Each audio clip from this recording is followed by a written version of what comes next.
The many challenges in estimating deaths, The Hindu. There is a debate on the number of deaths in India caused by COVID-19. The official number as on August 26 was 59,449. Nobody believes this number to be true, yet nobody has an alternative number. So, when two young scientists conjured up a specific estimate of 188,939 deaths on July 31 based on an ingeniously simple approach, multiply the reported deaths by 5 in an article in these pages, they were criticized. There is also a campaign by activists asking the government to put COVID-19 deaths related data in the public domain. Before we discuss the merit of these two arguments, we need to be clear about the urgency of the need of this estimate. While knowing the number of COVID-19 deaths is a good indicator of burden, this alone is not of much use in planning our current public health strategies, for which case fatality rates or infection fatality rates are far more useful. Also, as the pandemic is far from over, this estimate becomes outdated almost the instant it is generated. Despite this, there is no question that such an estimate needs to be generated, if only for academic purposes.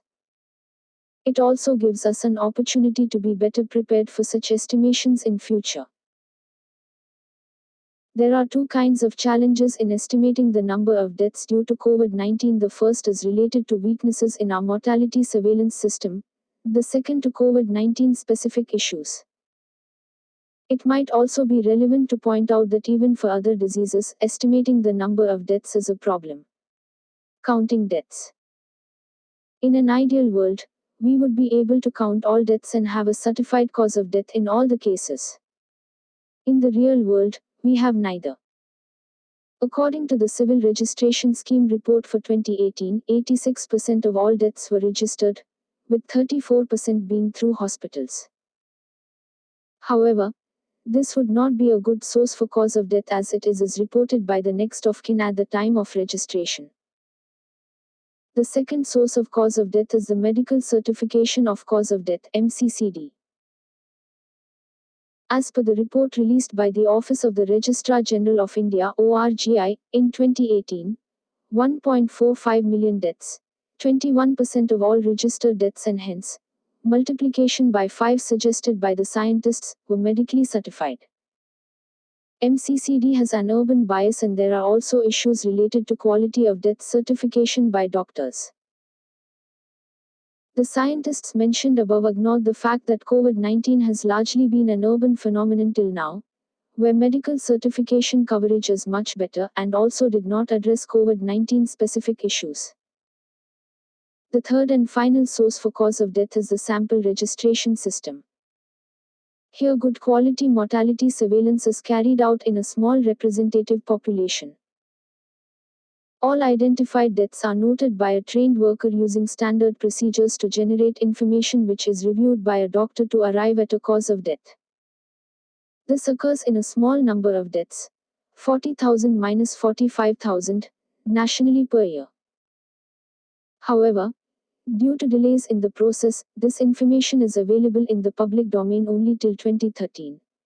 Impact of the pandemic.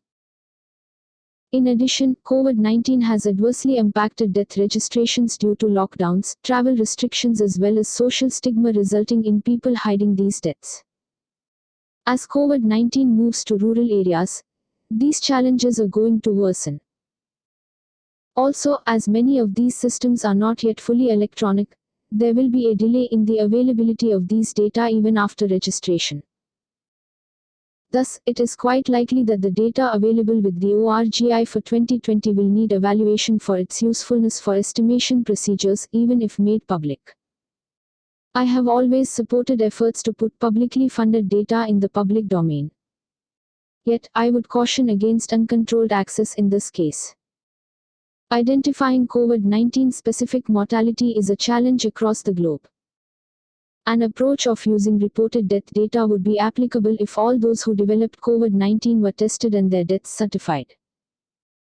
However, there are serious limitations of test availability due to restrictive criteria for access and use, even for people with symptoms. Without testing of all suspected cases, Healthcare providers have to rely on clinical features to label a death as being due to COVID-19. Our inability to differentiate these from other causes of death may result in misclassification. Without testing, it is going to be difficult for a doctor to differentiate between COVID-19 and, say, influenza. The second issue is related to defining indirect deaths caused by COVID-19. Due to societal and health system disruptions, the pandemic is likely to contribute to deaths from other causes: suicides, non-communicable diseases, tuberculosis.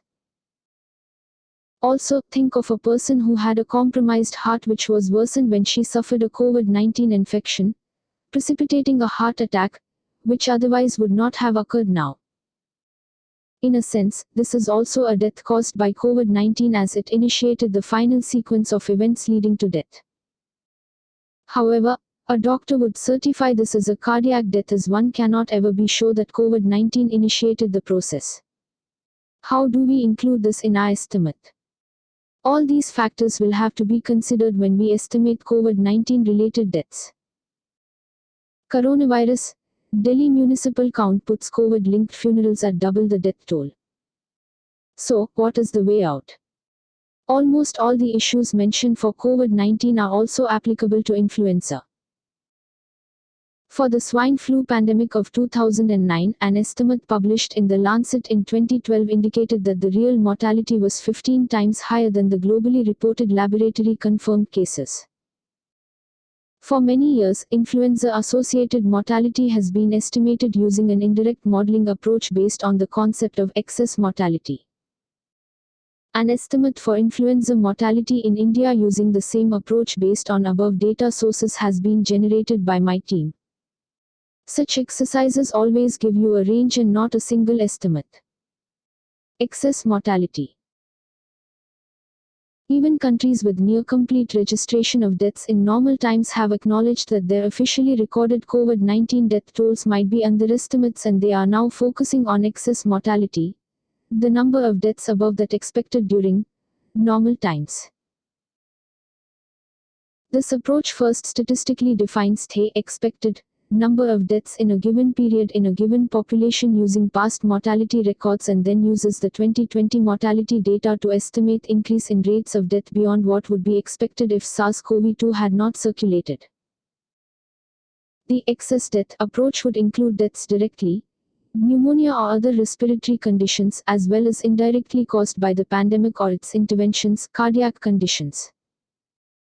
It will have to be acknowledged here that lockdowns may have had a preventive effect on some other deaths, notably road accidents and pollution-linked deaths.